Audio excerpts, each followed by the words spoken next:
Assalamualaikum warahmatullahi wabarakatuh. Apa kabarnya, sahabat edukasi? Berjumpa kembali dengan saya Ari Koswara, SPDI, dalam video yang akan menyampaikan materi tentang nikmatnya mencari ilmu dan indahnya berbagi pengetahuan pada mata pelajaran Pendidikan Agama Islam dan Budi Pekerti kelas 10 MIPA 2 di SMA Negeri 1 Makarti Jaya yang mempunyai visi unggul terdepan profesional. Adapun kompetensi dasar atau KD dan tujuan pembelajaran bisa sahabat edukasi baca, dan selanjutnya kewajiban menuntut ilmu. Menuntut ilmu atau belajar menjadi kewajiban sebagai orang Islam atau kaum muslimin. Sebagaimana Allah Subhanahu wa taala berfirman dalam Quran surah Al-Alaq ayat 1 sampai 5, dan ini juga menjadi wahyu pertama yang diturunkan Allah kepada Nabi Muhammad sallallahu alaihi wasallam. A'udzu billahi minasyaitonir rajim. Bismillahirrahmanirrahim. Iqra bismi rabbikal ladzi khalaq. Khalaqal insana min 'alaq. Iqra wa rabbukal akram alladzi 'allama bil qalam 'allamal insana ma lam ya'lam. Bacalah dengan menyebut nama Tuhanmu yang menciptakan. Dia telah menciptakan manusia dari segumpal darah. Bacalah, dan Tuhanmu lah yang maha mulia, yang mengajar manusia dengan pena atau kolam. Dia mengajarkan manusia apa yang tidak diketahuinya. Dalam ayat ini mempunyai makna, yaitu kita sebagai manusia, sebagai hamba Allah dan juga umat Nabi Muhammad Shallallahu Alaihi Wasallam diseru untuk senantiasa membaca. Membaca ini adalah makna yang merupakan perwujudan dari belajar. Kalau kita senantiasa untuk membaca, untuk belajar, maka Allah akan mencurahkan petunjuk kepada kita. Sahabat edukasi, selanjutnya dalil tentang ilmu pengetahuan dalam Quran surah At-Taubah ayat 122 yang bunyinya A'udzubillahi minasyaitonirrajim. Wa ma kanal mu'minuna liyanfiru kaffah falaula nafara min kulli firqatin minhum ta'ifatul liyatafaqahu fid din waliyunziru qaumahum idza raja'u ilaihim la'allahum yahzarun. Dan tidak sepatutnya orang-orang mukmin itu semuanya pergi ke medan perang. Mengapa sebagian dari setiap golongan di antara mereka tidak perlu untuk pergi untuk memperdalam pengetahuan agar mereka dan untuk memberi peringatan kepada kaumnya apabila mereka telah kembali, agar mereka dapat menjaga dirinya.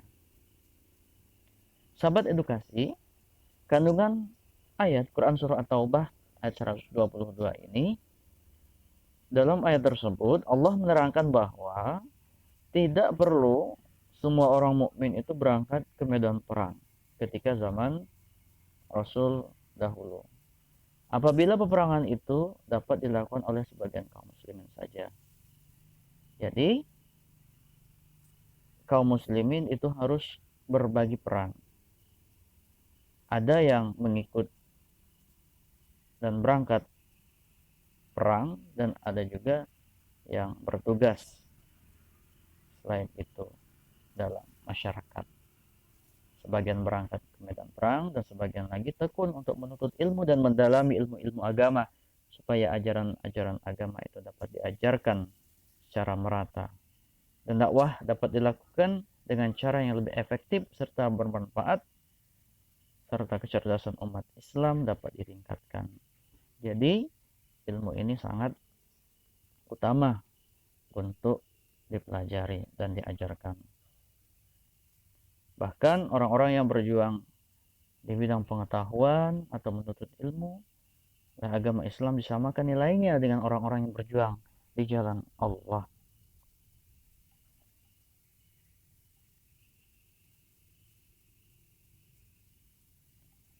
Selanjutnya, hukum tajwid pada lafal liyanfiru itu hukum bacaannya ikhfa, yaitu nun mati ketemu dengan huruf fa.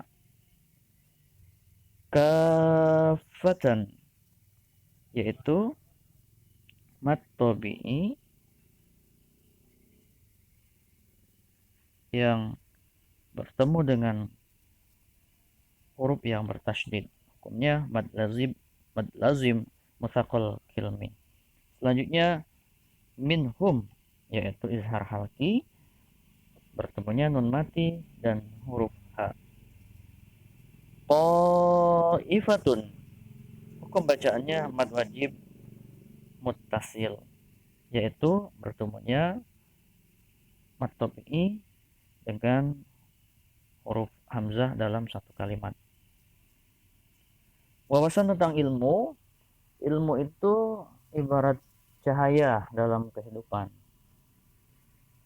yang menyinari dalam kegelapan, yang menunjukkan arah menuju jalan yang ditempuh. Tanpa ilmu, seorang akan tersesat jauh ke dalam jurang kebodohan.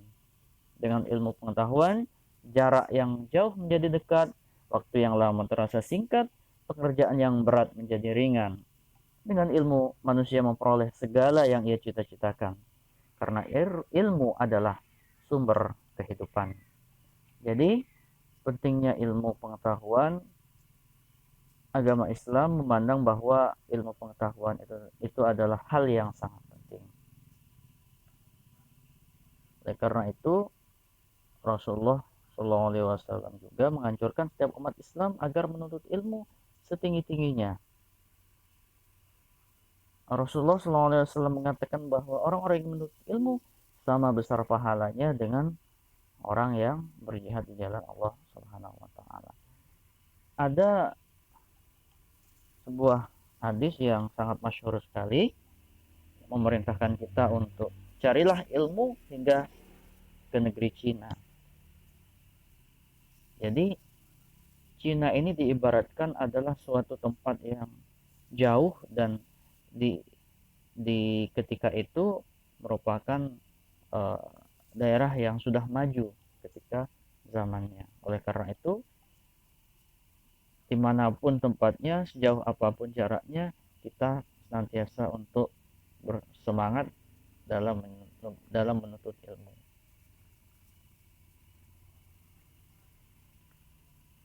Selanjutnya hadis tentang menuntut ilmu dari Ibnu Abdul Bar, qala Rasulullah sallallahu alaihi wasallam, talabul ilmi faridatun ala kulli muslimin. Wa inna talabul ilmi yastaghfir lahu kullu syai'in hatta al-haytanu fil bahri.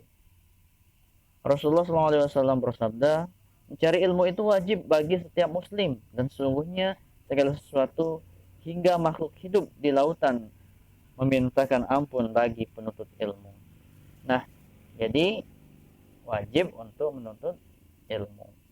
Nah, hukumnya ada fardu kifayah dan juga fardu ain.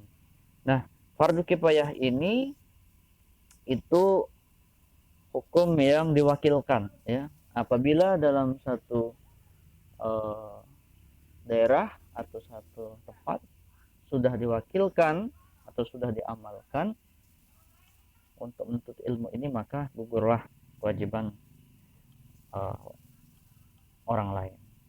Oleh karena itu, di sini dicontohkan bahwa umat Islam itu harus ada yang memahami atau belajar tentang ilmu kedokteran, perindustrian, ilmu falak, ilmu eksakta, serta ilmu-ilmu yang lainnya.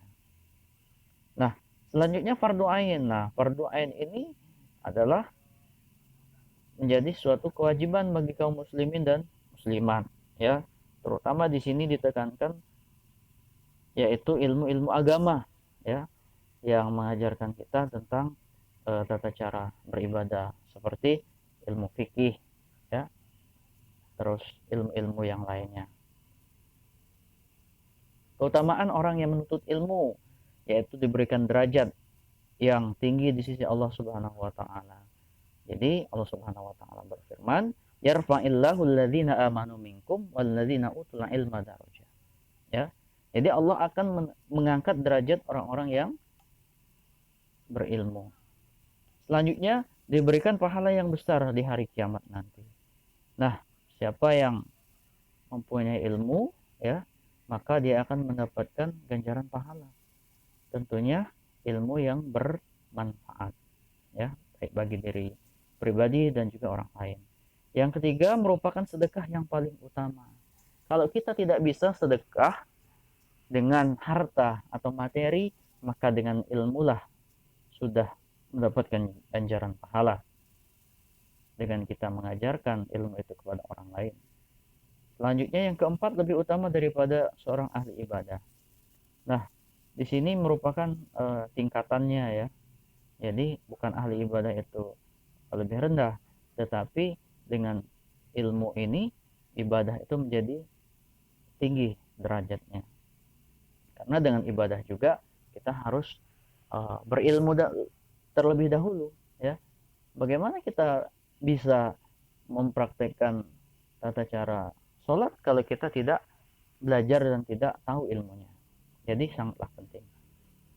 Selanjutnya lebih utama dari sholat 1000 rakaat. Nah ini adalah ganjaran keutamaannya. Selanjutnya yang keenam diberikan pahala seperti pahala orang yang sedang berjihad di jalan Allah. Tadi sudah dijelaskan.